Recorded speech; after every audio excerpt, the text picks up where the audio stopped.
नरेश जी बस सीधे जा रहा, आवाज देके बुलाना, रजिस्ट्रेशन करके जाइए, ठीक है ना।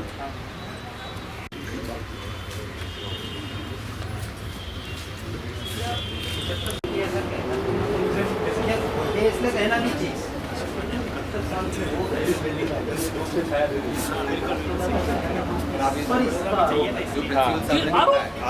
आरोप का मतलब कौन जवाब देगी? ये बड़ा प्रश्न है। पंचायत से पार्लियामेंट तक अपन है तो अकाउंटेबिलिटी भी हमारी है। उसमें यदि आप इस प्रश्न का रियल जवाब चाहते हो या सीरियस जवाब चाहते हो, we will interact on this issue. लेकिन जहाँ तक यहाँ पे खड़े हैं, जहाँ पर आप ये प्रश्न उठा रहे हैं,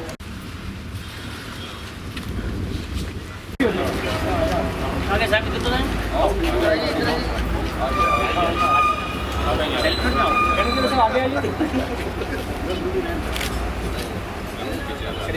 रेडी, क्लिक करो।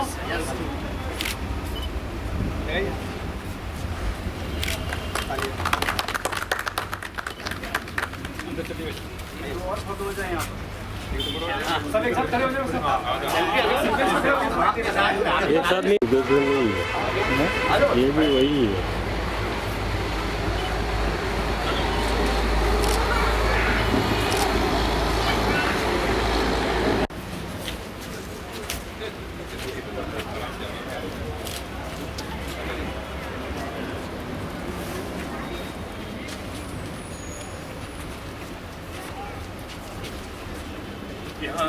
यहाँ भी एक ले लीजिए इसमें, और राष्ट्रपति जी का भी जी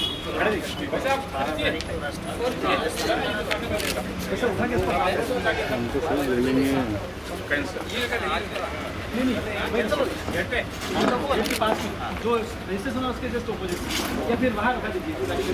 सेल्फी हो सकती, गाड़ी ऐसा क्या है कि राष्ट्रपति जो चली जाती है ब्रह्म कुमारी, हमारे राजस्थान का प्रोग्राम इतना क्यों नहीं बुलाते हैं दूर तक जाने के लिए? 22 को है ना उनका, 22 नवंबर का। नहीं, मैं 11-12 के संदर्भ में ही ये बात है। तो देश को कितना चला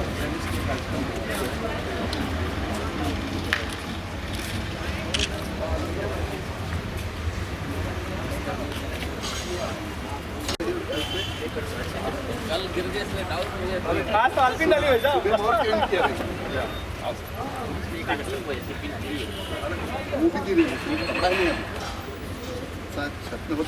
कपड़ा है मोक्षी नायक महाराष्ट्र अंडमान निकोबार वीरांगना दीपाबाई रामजी गोंड भाई साहब एक मिनट थोड़ा स्लो चल रहा है, 2 अतिथि और आए हैं तो उनके साथ हो गया वो उधर भी है। यहाँ लास्ट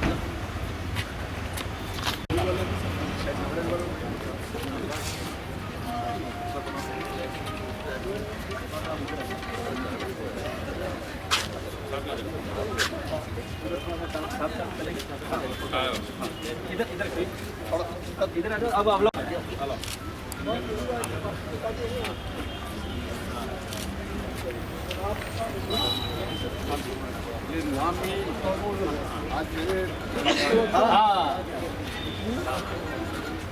हाँ ये वो वाला वैसा वो लोग वैसे चलेंगे।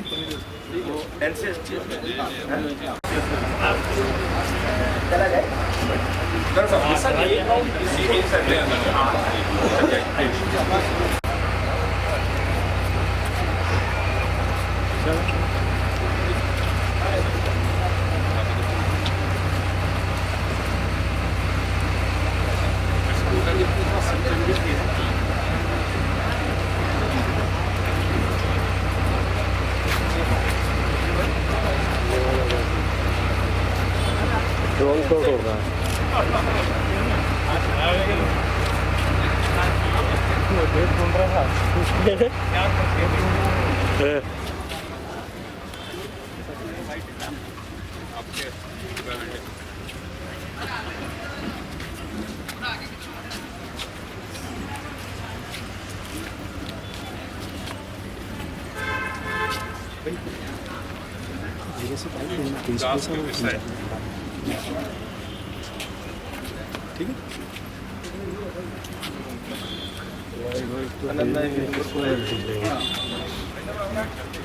बासी आगे कार्यक्रम में आए थे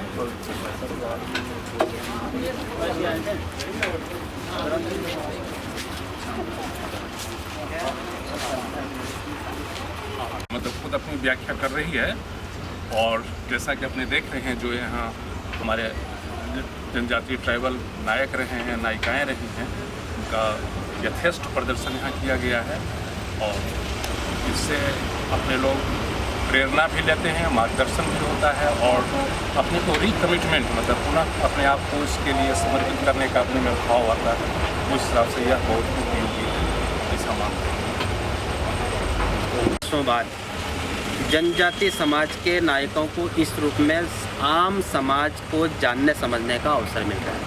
यह बहुत पहले हो जाना चाहिए था, क्योंकि जनजाति समाज के नायकों का स्वाभिमान, उनके जीवन मूल्य, उनके साहस की कहानी, भारत की आज़ादी के स्वतंत्रता संग्राम में उनका अमूल्य योगदान, यह भारत के समाज को बहुत पहले पता लगना चाहिए था। ठीक है, जब जगे तब सवेरा। हम आज से ही शुरुआत करें, हमारे महापुरुषों से प्रेरणा लें, वर्तमान समय की चुनौतियों को समझकर हम भारत की समृद्धि में अपना योगदान दें। विशिष्ट अतिथि श्रीमान राजा राम जी कटारा, अध्यक्ष श्रीमान डॉक्टर आर.बी. कुमार सर एवं संयोजक डॉक्टर गणेश निनामा जी, आप सभी को सादर मंच पर आमंत्रित करती हूँ।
भगवा कलर की है।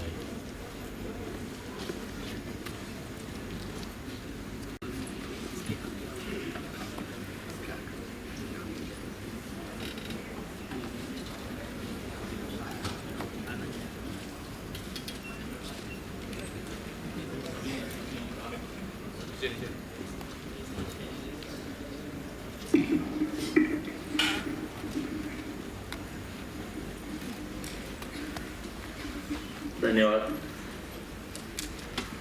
सभी अतिथियों से आग्रह है कि आप अपने स्थान पर खड़े होकर के कुल गीत के इस स्वर में स्वर मिलाएं। सभी अतिथि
स्वतंत्रता संग्राम में जनजाति नायकों का योगदान आप और हम सभी इतिहास को पढ़ते आए। महान कार्य हो रहा है। अनेक आंदोलन और शहादतें हुई हैं जिनको इतिहासकारों ने इतिहास में जगह नहीं दी है। जनजाति समाज कभी भी किसी भी विदेशी ताकत के अधीन नहीं रहा है। उसने सदा से संघर्ष किया है, हर उस ताकत के खिलाफ वो लड़ा है, चाहे अपने सब कुछ न्योछावर करके भी अपने समाज, इस देश, इस भाई के लिए अपना सर्वस्व न्योछावर किया है। ऐसे उस बलिदानी समाज को समाज के मुख्य धारा में या इतिहास की मुख्य धारा में लाने का प्रयास जनजाति आयोग कर रहा है। यह कार्यक्रम उसी की कड़ी में आयोजित किया गया है। आज हमारे बीच में इस जनजाति नायकों के ऊपर बड़ी गहराई से चर्चा होने वाली है कि जनजाति समाज का जो योगदान है इस भारत को बनाने में, उसको बचाने में, उस योगदान को यहाँ पर रेखांकित किया जाएगा। यह कार्यक्रम जनजाति उन नायकों के गौरव का प्रदर्शन होगा। उनके उस गौरव को आम विद्यार्थियों और समाज तक पहुंचाने का यह अमूल्य और कह सकते हैं कि गौरवशाली इतिहास को बखान करने का समय है। इस ऐसे गौरवपूर्ण कार्यक्रम के साक्षी बनने आप पधारे हैं। आप सबका हार्दिक स्वागत, अभिनंदन। कार्यक्रम के जो अतिथि पधारे हैं, अतिथियों के स्वागत के लिए मैं सबसे पहले डॉक्टर जीएस मीणा को आमंत्रित करता हूं। आप पधारें और स्मृति चिन्ह दे करके श्रीमान परमार साहब का स्मृतियों को ताजा करेंगे।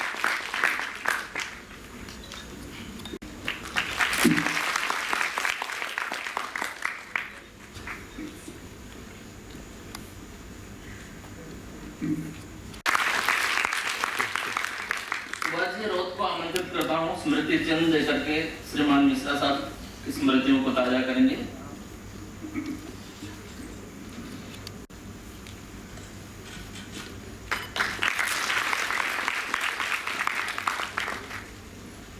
डॉक्टर विवेक दिलीप जी डामोर को आमंत्रित करता हूँ। दिलीप जी डामोर स्मृति चंद, नमन जी डामोर को आमंत्रित कर रहा हूँ।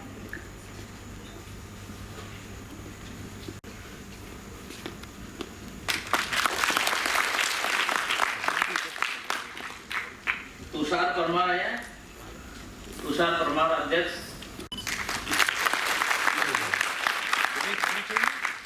ये नहीं चाहिए तुम्हें?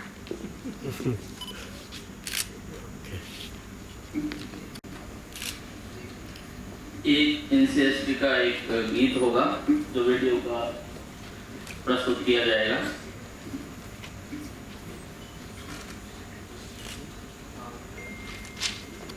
कोमुरम भी मूडो सूरज के शोलों से मिलना है तुझको, मिलना है तुझको।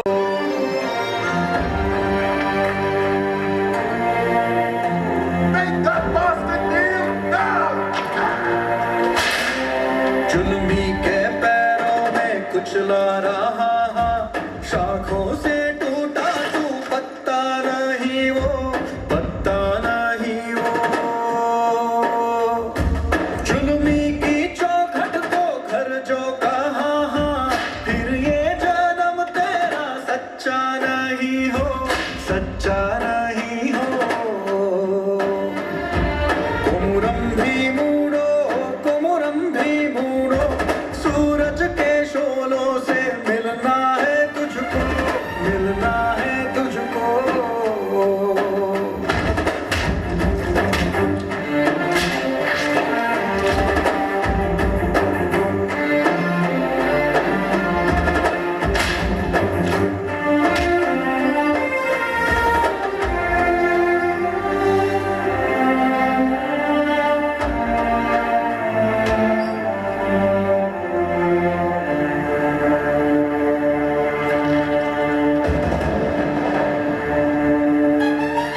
चाबुक चला लो ये सौ दफा, ये खून का ही है ये कब डरा। एक भी जो आंखों से आंसू गिराना, माटी से टूटा ये धागा वही हो, धागा वही हो। कोमुरम भी मूडो, कोमुरम भी मूडो, सूरज के शोलों से मिलना है तुझको, मिलना है तुझको।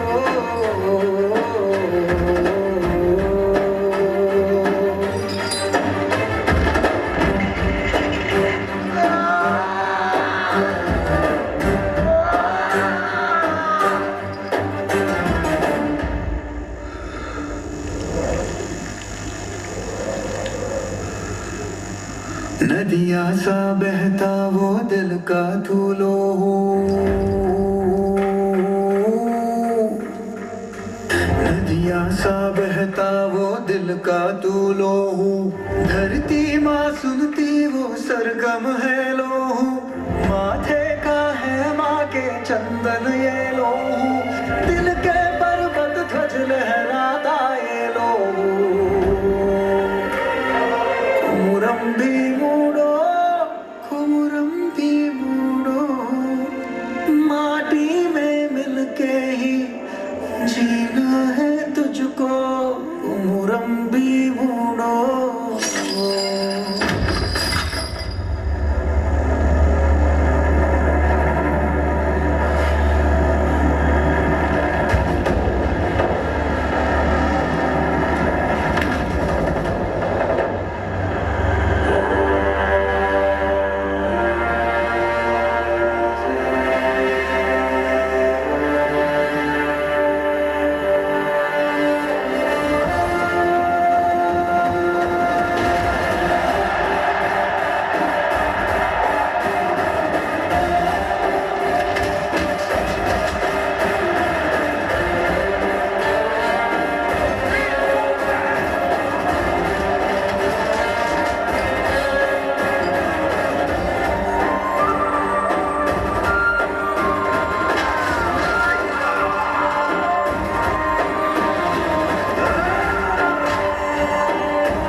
माता की।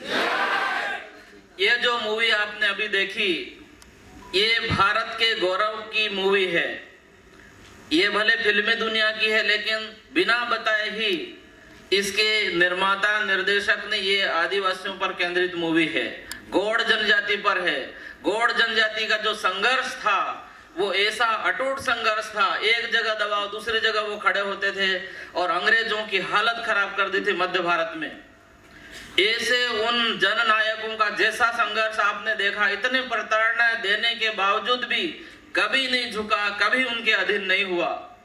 यह उन जनजातीय संघर्ष का एक छोटा सा वीडियो या ये मूवी जो आपको दिखाया गया है, ऐसे अनेक हजारों संघर्ष हैं। उन संघर्षों का अब संकलन होने जा रहा है और उनका आपने बाहर प्रदर्शनी देखी है। देश भर के ऐसे जन नायकों के बारे में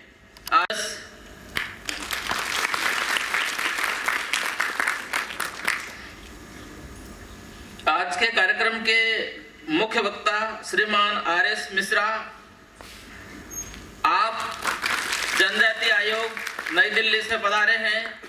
आप वहां पर ऑफिसर हैं, आप दिल्ली से चलकर हमारे बीच में आए हैं इस विषय को लेकर के। और जो विशिष्ट अतिथि के रूप में पधारे श्रीमान राजाराम जी, आपका भी गहरा अध्ययन है जनजाति समाज और संघर्ष पर, इतिहास पर। आप मध्य प्रदेश से पधारे हमारे बीच में, आपका हार्दिक स्वागत है सर। और इस कार्यक्रम के जो अध्यक्ष हैं माननीय डॉक्टर आर.वी. कुमार सर, प्राचार्य श्री भोगीलाल पंड्या राजकीय महाविद्यालय डूंगरपुर। धन्यवाद सर। जनजाति आयोग और डूंगरपुर महाविद्यालय के संयुक्त तत्वाधान में भारत की आजादी के अमृत महोत्सव की बेला में जनजाति समाज का भारत की स्वतंत्रता संग्राम में योगदान, इस विषय पर आज हम सब लोग एकत्रित हुए हैं। कार्यक्रम में मंच पर उपस्थित माननीय परमार साहब, कुमार साहब, मिश्रा जी, उपस्थित सभी भाइयों एवं बहनों, सामाजिक कार्यकर्ता और इस आयोजन करने वाली जो संचालन करने वाली टोली है, उन सबका मैं बहुत बहुत धन्यवाद देता हूं। हमने अभी जो फिल्म देखी वह काल्पनिक नहीं है, ये वास्तविक घटना पर बना हुआ फिल्मांकन है।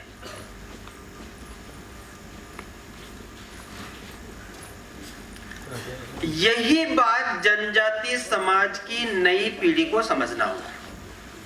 वैसे जब हूँ झाबवा थी निकलियो तो मन यह बात ध्यान में आती कि हूँ भीली माँ बोली, पर यहाँ बिन मन मालूम पड़े कि तब उन भीली समझ नहीं पड़े।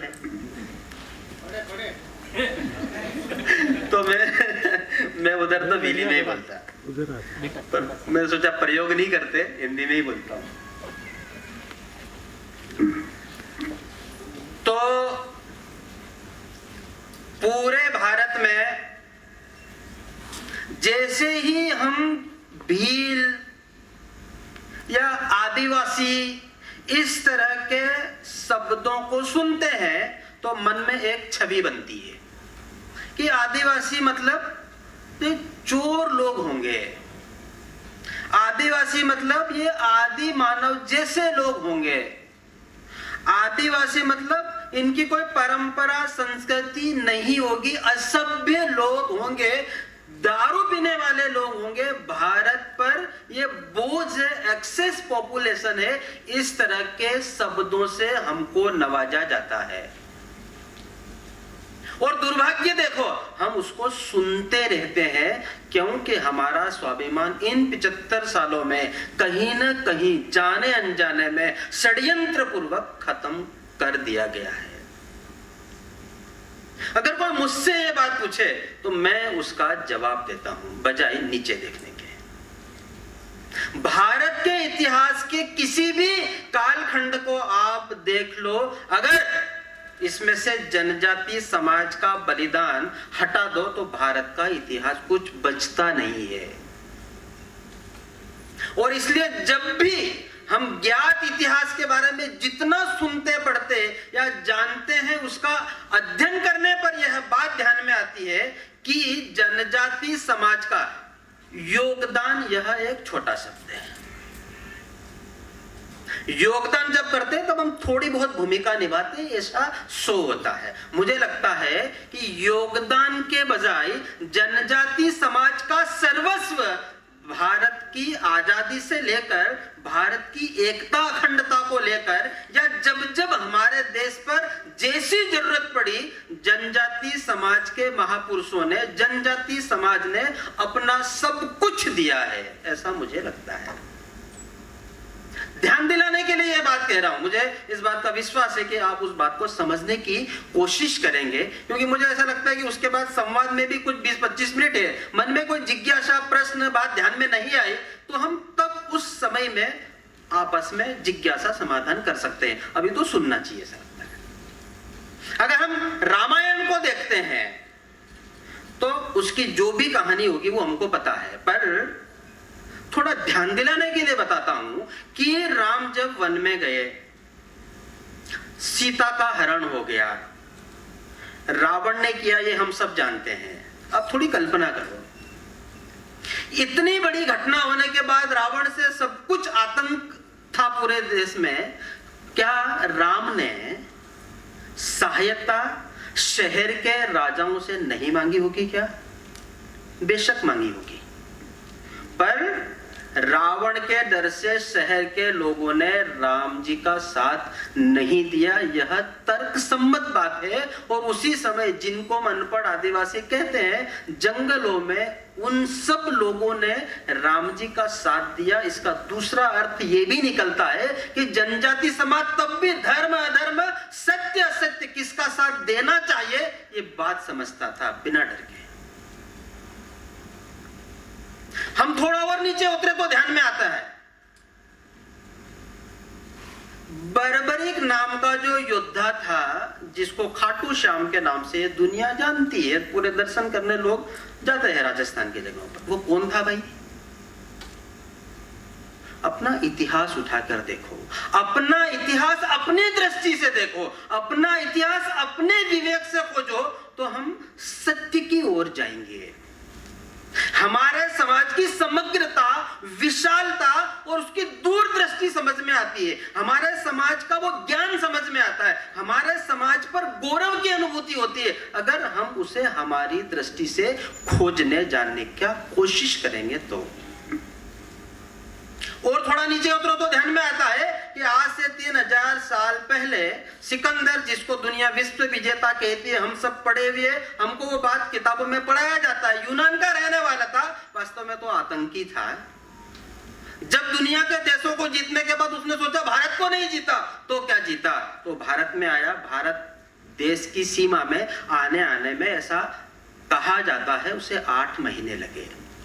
और भारत की जो प्रथम रक्षा पंक्ति है, जो जनजाति समाज के राजा थे, नाग, किरात, शबर, अलग अलग जात के, उन राजाओं ने सिकंदर को 6 महीने तक भारत की सीमा में अंदर नहीं घुसने दिया। सिर्फ घुसने ही नहीं दिया, उसको नाको चनो चबवा दिए, वहीं घायल हुआ, वापस डर के भागा, रास्ते में जाके मर गया।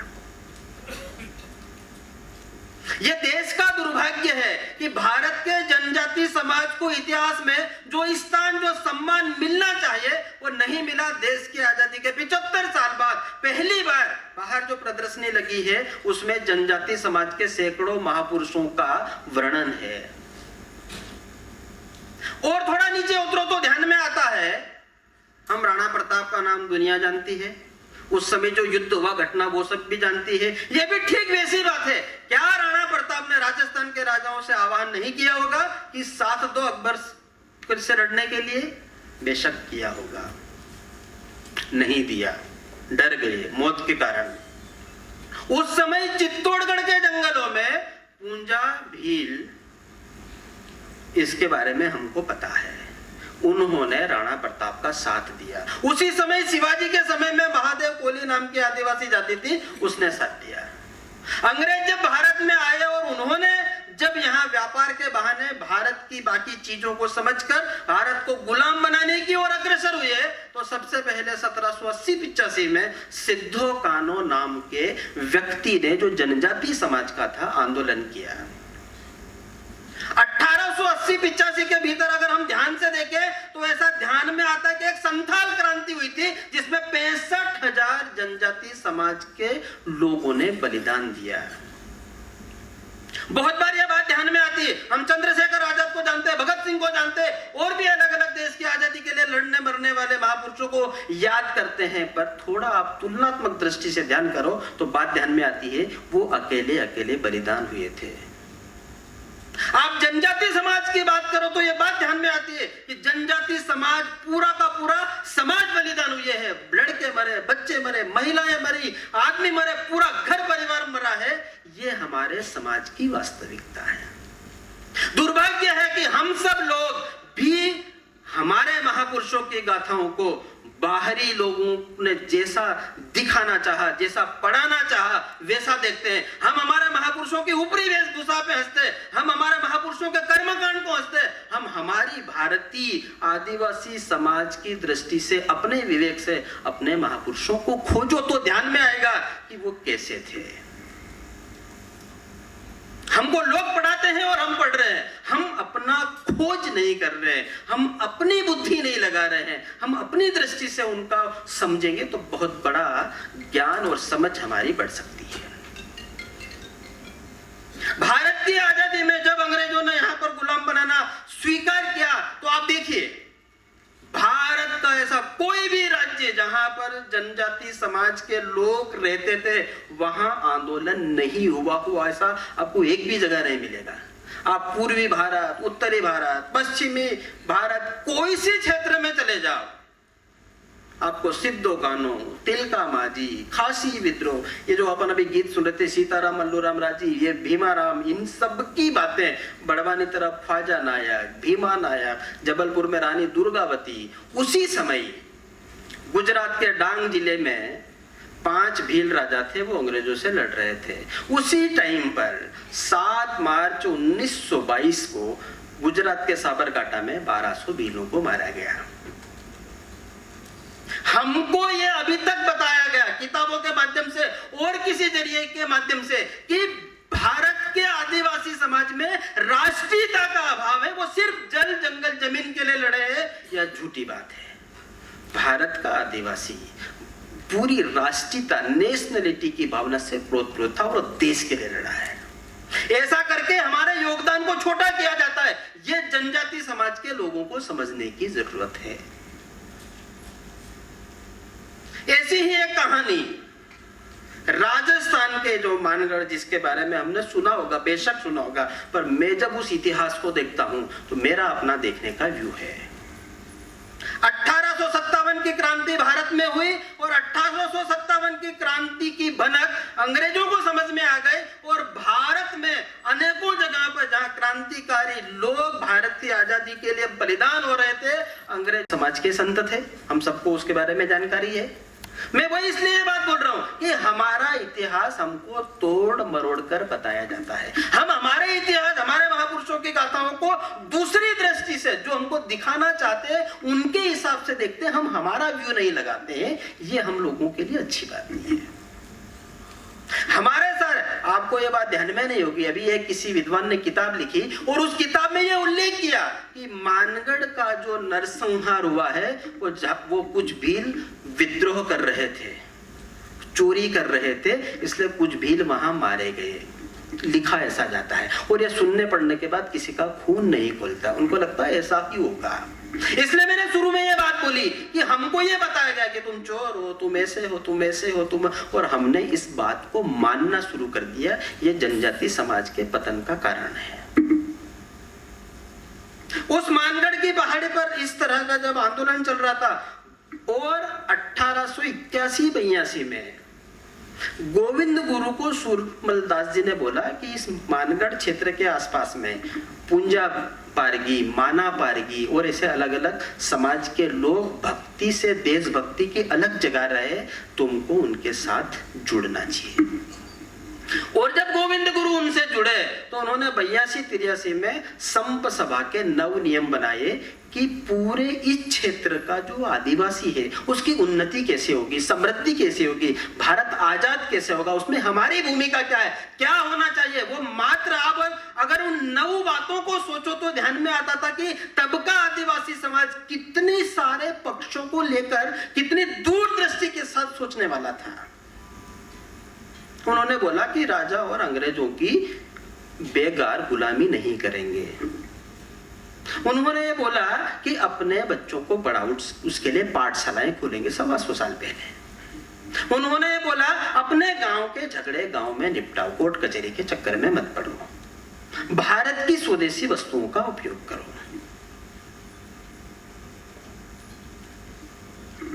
महात्मा गांधी 1915 के बाद भारत में आए। महात्मा गांधी ने असहयोग आंदोलन, स्वदेशी का आंदोलन, या ऐसे जितने आंदोलन चलाए, उन आंदोलन के पहले मानगढ़ धाम के भील वो सारे आंदोलन सविवेक चला रहे थे, बस इतिहास में उसको वो स्थान जगह नहीं मिली। बहुत बार तो मुझे ऐसा लगता है कि महात्मा गांधी ने उस भीलों के आंदोलन से ये चीजें ली है और बातें आगे बढ़ाई, वो प्रसिद्ध हो गए, बस बात ये है। और जब इस तरह के इन 9 नियमों को लेकर समाज में जनजागृति की शुरुआत हुई तो आसपास के हजारों भीलों में भक्ति के माध्यम से देशभक्ति और भारत की आजादी और भीलों की समृद्धि कैसे होगी, इस विषय पे जनजागरण का काम शुरू हुआ। और ऐसा लगने लगा कि कोई एक बड़ा केंद्र स्थापित होना चाहिए जहां से इस पूरे वागड़ क्षेत्र में वो बात जगे। तो 1903 में मानगढ़ धाम पर भीलों के नेतृत्व में गोविंद गुरु के साथ वहां पर धुनी की स्थापना करी और बाकी जनजागरण के काम की शुरुआत करी। और 10 सालों में वो आंदोलन इतना बड़ा कि अंग्रेजों के और वहां के स्थानीय राजाओं के कान खड़े हो गए। उन्होंने ये बात बोली कि गोविंद गुरु यहाँ पर जो जनजागरण कर रहा है यह हमारे लिए खतरा है, यह देश की आजादी का आंदोलन है। आपको मैं एक दूसरा पक्ष ध्यान दिलाने के लिए बताता हूं। 17 नवंबर 1913 को मानगढ़ का नरसंहार हुआ। उसके 6 साल बाद 1919 में जलियांवाला बाग हत्याकांड हुआ। जलियांवाला बाग हत्याकांड में लोग देश की आजादी के आंदोलन के लिए एकत्रित नहीं हुए थे, वैसाखी पर्व मनाने इकट्ठे हुए थे। जनरल डायर नाम के अंग्रेज ने बिना सूचना दिए एकत्रित लोगों पे गोलियां चलाई। भगदड़ में 397 लोग मारे गए। जलियांवाला बाग हत्याकांड को राष्ट्रीय स्मारक के रूप में घोषित है, किताबों में पढ़ाया जाता है, दुनिया उसके बारे में जानती है। पर मानगढ़ जो उसके और 6 साल पहले जिसमें 1507 भील शहीद हुए, उसको वो स्थान नहीं मिला। अगर कोई मुझसे कहे तो मैं तो ये कहता हूं कि भारत की आजादी के आंदोलन में जितने आंदोलन हुए उन सब में श्रेष्ठ और सबसे बड़ा आंदोलन जो सच में देशभक्ति का आंदोलन था वो सिर्फ मानगढ़ है। जब वहां पर इस तरह का माहौल बनने लगा, हर साल माघ पूर्णिमा को सारे लोग मानगढ़ पहाड़ पर एकत्रित होकर देश और उनकी समृद्धि की बातें करते थे। वो तारीख तय थी 1 महीने पहले। ये अभी भी इसके एविडेंस मिल गए हैं। अंग्रेजों ने गोविंद गुरु को चिट्ठी लिखी कि आप मानगढ़ का सम्मेलन नहीं करेंगे, आप अगर ऐसा करेंगे तो फिर बड़ा विवाद घटना होगी। गोविंद गुरु ने चिट्ठी में ही जवाब दिया कि यह आंदोलन होगा, कार्यक्रम सम्मेलन होगा, हम आपसे नहीं डरने वाले हैं। हमारा तो पूरा इतिहास ही इसी से भरा पड़ा है। हम डरपोक कौम नहीं है, हम वीर और साहसी और देश के लिए बलिदान होने वाली कौम है।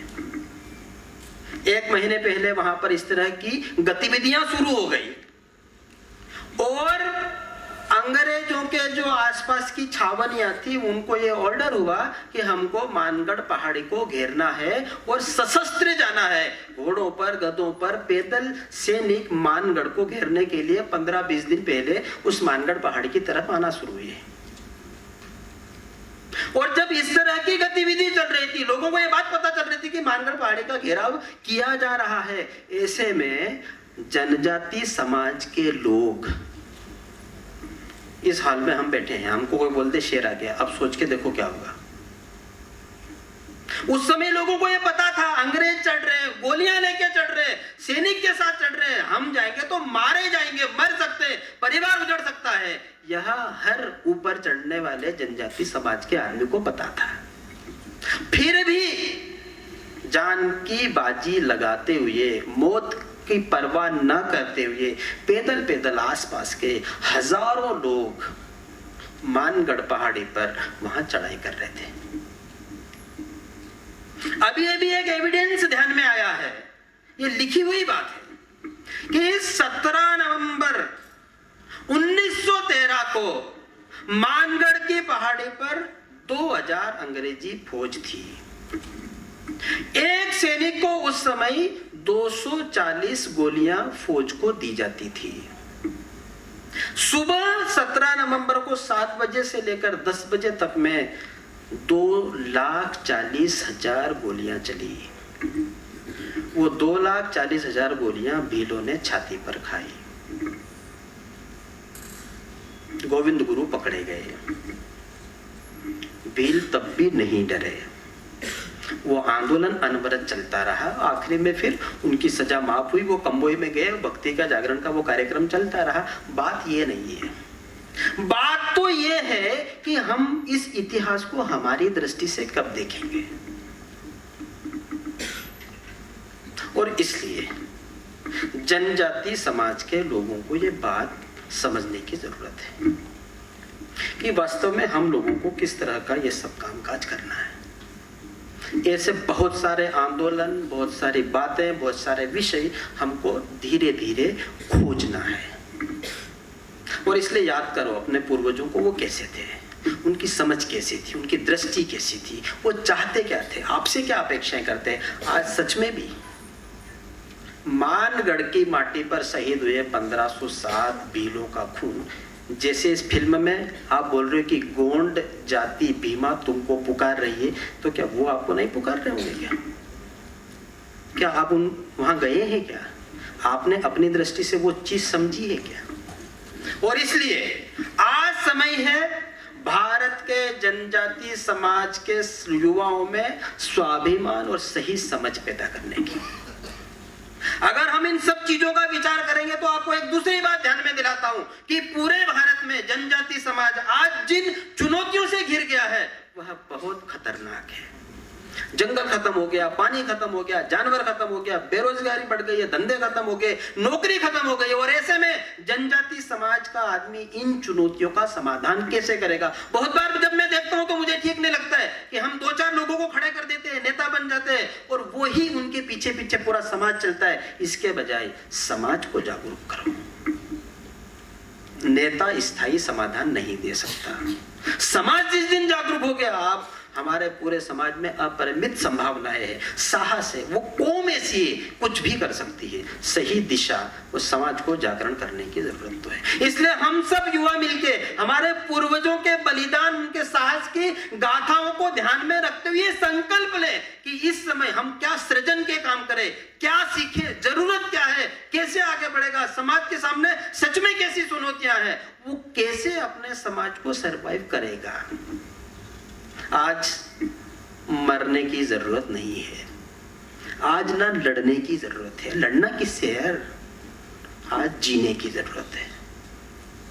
इसलिए मैं फिर यही बात बोलता हूं कि हम सब लोगों को हमारी दृष्टि से हमारी परंपराएं, हमारे जीवन मूल्य, हमारे महापुरुष, हमारा सब कुछ जो है वो सही दृष्टि से खोजना होगा। हमारे विवेक को जागृत करके उसको आगे बढ़ाना होगा। इन सब चीजों का अगर हम ठीक से करते हैं तो मुझे ऐसा लगता है हम बहुत जल्दी फिर से, ये जो हम गीत सुनते रहते हैं ना भजनों में, सोता जुगनी वारी है, भाई आता कुछ भी नहीं, काय की वारी आएगी?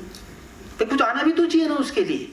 तो भारत में इतनी संभावनाएं है, हमारे पास युवा लोग हैं, पढ़े लिखे लोग हैं, एजुकेटेड लोग हैं, तकनीकी को समझने वाले लोग हैं, परंपरागत ज्ञान से सारों हो पा रहे हम सारा, तो नया ज्ञान और परंपरागत ज्ञान इनके तालमेल से हम कैसे भारत की समृद्धि में अपना योगदान दें और हमारा जो समाज है उसकी सर्वांगीण समृद्धि कैसे हो, वर्तमान की चुनौतियों को समझकर हम कैसे आगे बढ़े, इसके बारे में सोचने की जरूरत तो है। इन सब बातों के साथ में मैं आप लोगों से जुड़ने आया। कभी मौका मिलेगा तो बहुत सारी बातें जो मैं कहना चाहता था आज समय अभाव के कारण तो नहीं कर सकता, पर मैं आपको झाबुआ जहां मैं रहता हूं, भील पॉपुलेशन है, मैं आपको वहां आने का निमंत्रण देता हूं। आप कभी भी आ सकते हैं, आपका ही समाज आपको बुला रहा है। आप जब भी मुझे बुलाएंगे मैं भी आपसे जुड़कर अपने इस काम में योगदान देना चाहूंगा। सबको दिखाएंगे। उस वीडियो के बाद मैं अगले वक्ता को आमंत्रित करूंगा। वीडियो चलाएं ऑपरेटर।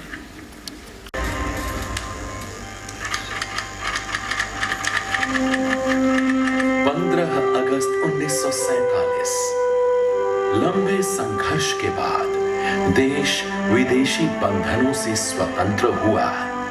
न सिर्फ लाल किले की प्राचीर पर, अपितु सुदूर वनों में भी तिरंगे को लोगों ने अपने हृदय में स्थान दिया। समूचे राष्ट्र के साथ कंधे से कंधा मिलाकर जनजाति समाज ने जो बलिदान दिया था वो अंततः रंग लाया। स्वतंत्र राष्ट्र को संविधान सौंपने से पहले संविधान निर्माताओं ने यह सुनिश्चित किया कि स्वतंत्र भारत में समाज के सभी अंग अपना सर्वांगीण विकास करते हुए देश के विकास में सहयोगी हो सके। हमारे देश के जनजातीय समाज का एक गौरवशाली अतीत एवं समृद्ध सांस्कृतिक परंपरा है। 700 से अधिक जनजाति समुदाय और लगभग 11 करोड़ जनजाति समाज का प्राचीन काल से राष्ट्र की आध्यात्मिकता, ज्ञान परंपरा एवं रक्षा में प्रमुख भूमिका रही है। देश की स्वतंत्रता के पश्चात संविधान निर्माताओं ने जनजाति समाज की इन विशेषताओं को समझा और उसके अनुसार जनजातियों को विशेष अधिकार दिए गए। संविधान निर्माताओं ने जनजाति समाज के लिए जो स्वप्न देखा था उसका सही संदर्भों में साकार होना अभी बाकी था। भारत की जनजाति समाज को संविधान में जो विशेष अधिकार दी गई, इतने वर्षों के में भी उसका परिणाम जिस आधार में आने का था वो नहीं आया।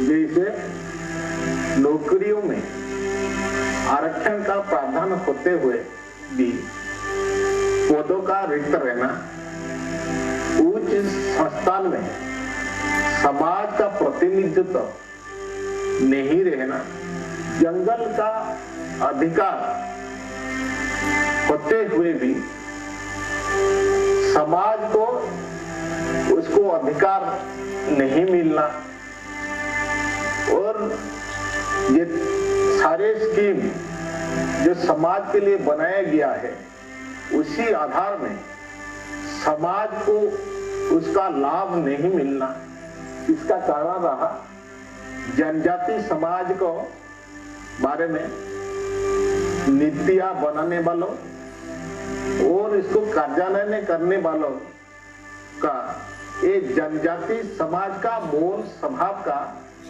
बारे में अनभिज्ञ रहना। इसलिए इसी दृष्टि से जनजाति समाज का स्वभाव और व्यवस्था का अनुकूल सेपरेट या अलग विचार करने का आवश्यक पड़ा। जनजाति अधिकारों एवं विकास की जो यात्रा 1950 से प्रारंभ हुई, उसने 2003 में एक निर्णायक मोड़ ले लिया। सरकार ने 2003 में संविधान में अमेंडमेंट करके आर्टिकल 338 जिसके अंदर शेड्यूल कास्ट और शेड्यूल ट्राइब कमीशन का प्रावधान था, दोनों के लिए अलग अलग कमीशन की व्यवस्था की और आर्टिकल 338A का कॉन्स्टिट्यूशन के अंदर इंसर्ट किया गया जिसके लिए अनुसूचित जनजाति के लिए एक अलग से कमीशन बनाया गया और इस आयोग के जो चेयरमैन हैं उनको रैंक कैबिनेट मिनिस्टर का दिया गया, जो वाइस चेयरमैन हैं उनको मिनिस्टर ऑफ स्टेट का रैंक दिया गया और जो उसके सदस्य हैं उनको भारत सरकार के सचिव का रैंक दिया गया। इतने हाई लेवल का कमीशन बनाने का जो ध्येय था वो यही था कि संविधान में जिस तरह का प्रोटेक्शन हमारे संविधान निर्माताओं ने अनुसूचित जनजाति के लोगों के लिए प्रोविजन बनाया है, उसको इम्प्लीमेंट करने के लिए अगर एक बॉडी को पावर नहीं दी जाएगी, अगर उसको एक हायर स्टेटस नहीं दिया जाएगा, तो जिस तरह का एक इम्पैक्ट क्रिएट होना चाहिए वो नहीं होगा।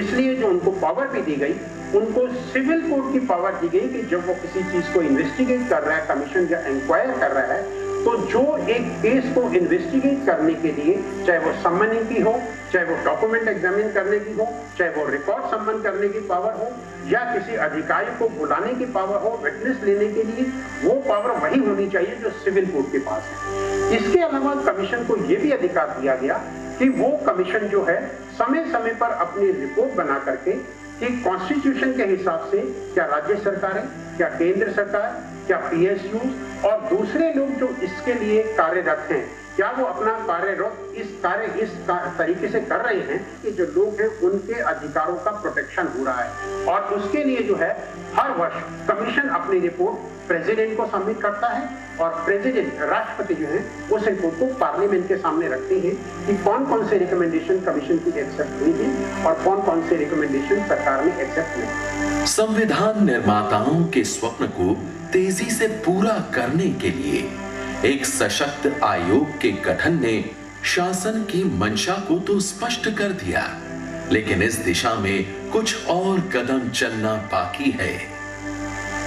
National commission for scheduled tribe एक बहुत ही सशक्त और शक्तिशाली कमीशन है, पर देश का दुर्भाग्य ये है कि हम में से ज्यादातर लोगों को इसकी शक्तियों के बारे में शायद पता ही नहीं है या फिर हमने कभी भी इसके बारे में जानने की कोशिश ही नहीं करी। अगर आप national commission for scheduled tribe की बात करेंगे तो इसकी एक खास बात यह है कि ये एक कॉन्स्टिट्यूशनल बॉडी है, न कि एक स्टैट्यूटरी बॉडी। और कॉन्स्टिट्यूशनल बॉडी में भी इसका जो प्रमुख उद्देश्य है वो ये है कि जनजातियों के अधिकारों का हर तरीके से संरक्षण करना, चाहे वो उनके कल्चरल राइट्स हो, चाहे वो जमीन से जुड़े हुए उनके राइट्स हो, या फिर संविधान या दूसरे स्टैट्यूट में उनको जिस तरीके के भी राइट दिए गए हैं उसको कैसे जनजातियों तक पहुंचाया जाए और उनके सोशल और इकोनॉमिक एलिवेशन के लिए किस तरीके के सजेशंस दिए जाएं, ये सारे के सारे काम इस national commission for scheduled tribe के हैं। ये कमीशन अपना काम अच्छे तरीके से कर सके, इसके लिए इसके एक्ट में ही इसको असीमित पावर दी गई है। लेकिन चाहे वो ब्यूरोक्रेट्स हो, चाहे वो जुडिशरी से जुड़े लोग हों, चाहे एकेडमिया से जुड़े हुए लोग हों, चाहे लॉ मेकर्स हों या चाहे जन सामान्य हो, क्या आज हम ये कह सकते हैं कि उनको इस कमीशन की शक्तियों के बारे में सही अंदाजा है? राष्ट्रीय अनुसूचित जनजाति आयोग जनजाति समाज के बारे में संविधान निर्माताओं की दृष्टि को भली भांति समझता है। आयोग इस लक्ष्य की प्राप्ति के लिए विभिन्न आयामों पर तेजी से और प्रभावी ढंग से कार्य कर रहा है। जनजाति समाज के अधिकारों की रक्षा और उनके लिए बनी विकास की योजनाओं के निरीक्षण के संविधान प्रदत्त दायित्व के प्रति आयोग कटिबद्ध है। आज भारत का जनजाति समाज बड़े गर्व के साथ कह सकता है कि उसकी अस्मिता, अस्तित्व और विकास के लिए जो प्रावधान भारत के संविधान में है वे दुनिया के किसी देश में नहीं है। हम आह्वान करते हैं देश के नीति नियंताओं से, नीतियों का क्रियान्वयन करने वाली संस्थाओं से एवं स्वयं जनजाति समाज से कि वे आगे आकर और एकजुट होकर जनजाति समाज की अस्मिता, अस्तित्व और विकास के लिए कार्य करें ताकि जनजाति समाज अपनी संस्कृति की रक्षा करते हुए, अपने अधिकारों का उपयोग करते हुए स्वयं विकास की ओर अग्रसर हो और देश के विकास में भी अपना योगदान दे सके।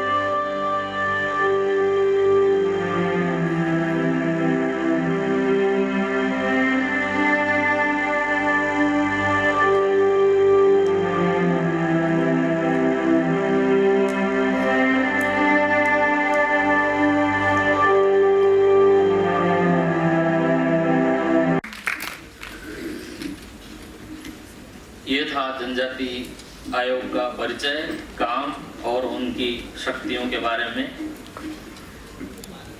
कार्यक्रम में मैं अगले वक्ता को बुलाऊं उससे पहले आपसे निवेदन करना चाह रहा हूं, जनजाति आयोग, उनकी कार्यशैली और जनजाति समाज से जुड़ी हुई कोई आपके जिज्ञासाएं हों, कोई छोटे प्रश्न के रूप में हों, तो दिल्ली से जनजाति आयोग से पधारे हुए जो हमारे वक्ता हैं, उनके वक्तव्य के बाद आपकी जिज्ञासाओं के लिए उनके पास 20 मिनट का समय है, आप उनसे प्रश्न पूछ सकते हैं।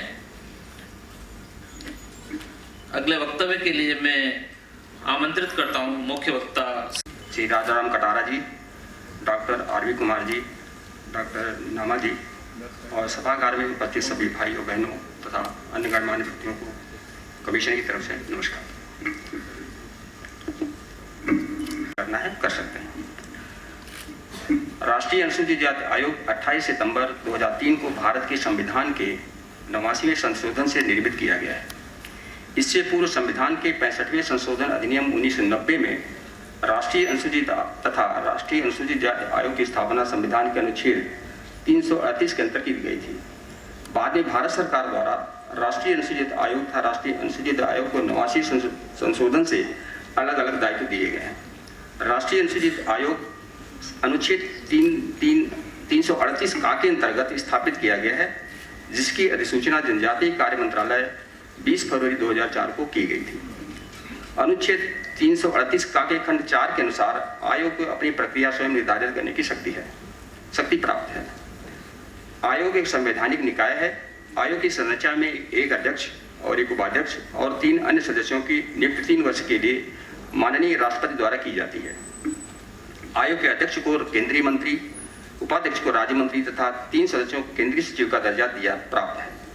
आयोग के 6 क्षेत्रीय कार्यालय हैं, जिसमें जयपुर में एक है, शिलांग में है, भोपाल में है, रायपुर, रांची तथा भुवनेश्वर में है।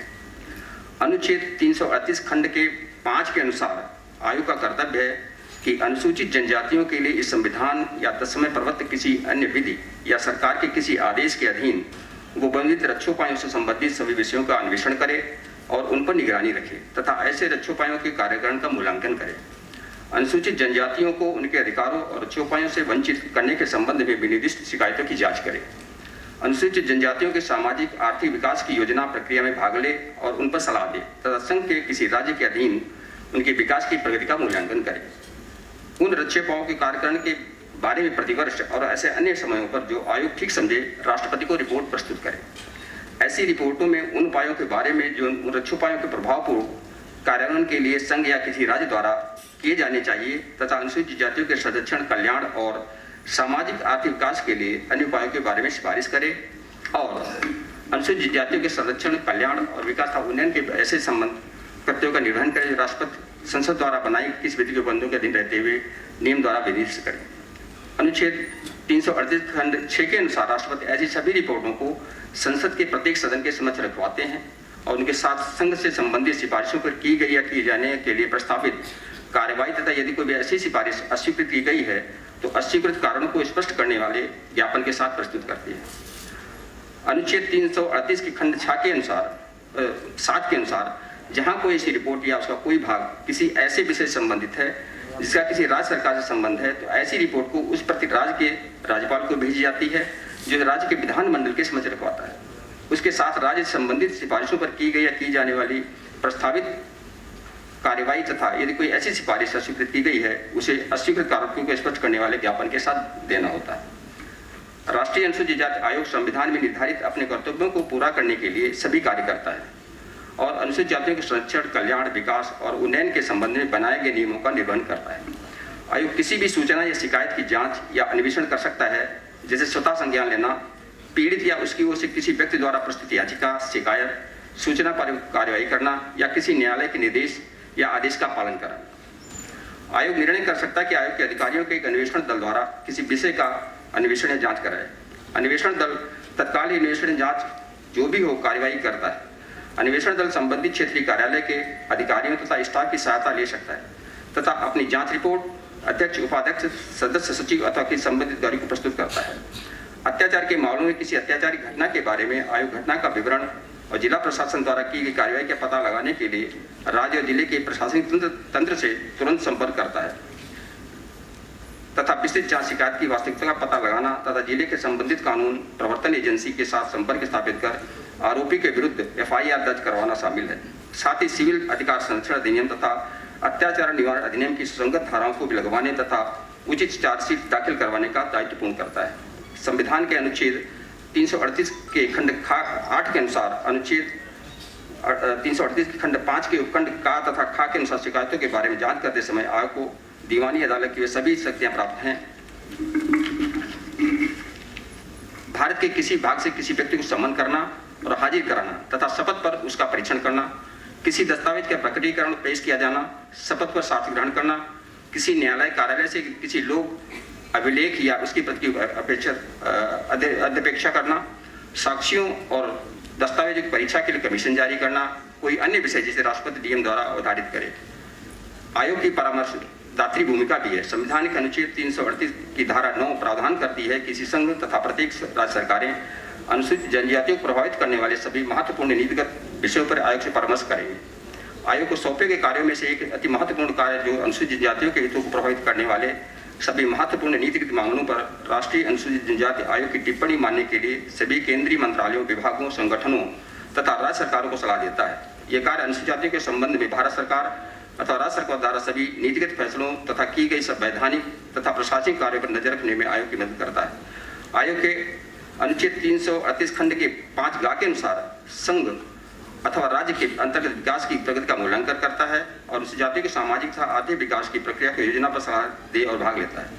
इन क्षेत्रों में वो आयोग की भूमिका विभिन्न स्तरों अर्थात नीति आयोग के द्वारा नीति आयोग के साथ, केंद्रीय मंत्रालयों के साथ और राज्य सरकार के साथ साथ बातचीत करने भी शामिल करता है। आयोग के अधिकारीगण जनजातियों के लिए निर्मित विशेष जनजातीय घटक SPC के विषय विकास कार्यों में और नीतियों के निर्माण में भाग लेते हैं। आयोग द्वारा पिछले वर्ष से संवाद नाम से सेमिनार आयोजित किए गए हैं जिसमें अनुसूचित जाति से जुड़े हुए विषयों को चुना गया है। अभी तक वन अधिकारी नियम, पेशा, अनुसूचित जनजाति गाँव में वित्तीय समावेशन और आजीविका का वितरण, अनुसूचित क्षेत्रों में नेशनल जनजातीय स्वास्थ्य और जनजातीय स्वास्थ्य प्रणाली का मूल्यांकन तथा अनुसूचित जनजातियों के मध्य शिक्षा का स्तर तथा नई शिक्षा नीति 2020 जैसे विषयों पर सेमिनार आयोजित किए गए हैं। इसके अतिरिक्त विशेष रूप से पिछड़े जनजातीय समूह जो PTG कहते हैं तथा corporate social responsibility CSR fund के उपयोग पर भी चर्चा करता है। विभिन्न विश्वविद्यालयों के माननीय कुलपतियों के साथ अनुसूचित जनजातियों के विषयों पर अनुसंधान करने हेतु भी चर्चा की जा रही है। आयोग द्वारा विभिन्न कार्यों के साथ साथ भारत के सभी राज्यों में अनुसूचित जनजातियों के लिए संचालित विभिन्न योजनाओं तथा संवैधानिक अधिकारों के सुचारू रूप से परिचालन के लिए संबंध में राज्य स्तरीय समीक्षा बैठकें की जाती हैं। जिस सभी विषयों पर चर्चा कर एक रिपोर्ट बनाई जाती है जिस पर राज्य सरकार को राज्य सरकार के कार्यों में पाई गई कमियों पर उन्हें रिपोर्ट देना होता है। इसी प्रकार जिला स्तर पर भी समीक्षा बैठकें की जाती हैं।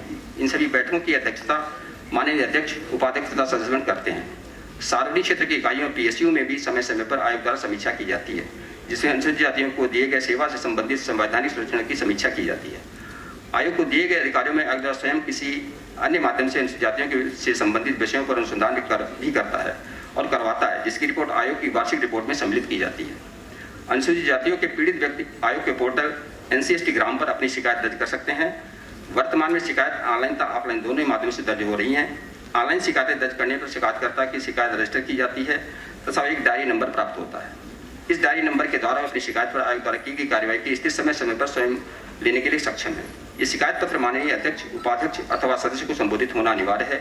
साथ ही शिकायत संबंधित दस्तावेज भेजने पर शिकायत पर कार्रवाई त्वरित गति से की जाती है। नौकरी संबंधित शिकायतों को अनुसूचित जनजाति के शिकायतकर्ता सीधे आयोग को भेज सकते हैं। कार्मिक और प्रशिक्षण विभाग के आदेशानुसार भी उचित माध्यम से शिकायत भेजने के लिए बाध्य नहीं है। अनुसूचित जातियों के पीड़ित व्यक्ति अपने राज्य के राज्य आयोग में शिकायत दर्ज कराते हैं और वे राष्ट्रीय अनुसूचित जाति आयोग में भी प्रकरण दर्ज करवाना चाहते हैं तो वो अपनी शिकायत भेज सकते हैं। शिकायतों दर्ज कराने अथवा सिटिंग बैठक के दौरान आयोग में न्यायालय की प्रक्रिया का पालन करने की आवश्यकता नहीं होती है। इसके लिए वकील या नोटरी का प्रावधान नहीं किया गया है। न्यायाधीन मामलों पर आयोग में भेजी गई शिकायतों पर कोई कार्रवाई नहीं की जाती है। अदालतों में लंबित मामले, ऐसे मामले जिनमें अदालत पहले अपना अंतिम फैसला दे चुकी है, वो आयोग में नए सिरे से नहीं लिया जाता है। इतना कह के मैं अपनी बात समाप्त करता हूँ। अगर किसी को कोई प्रश्न करना है तो कर सकता है।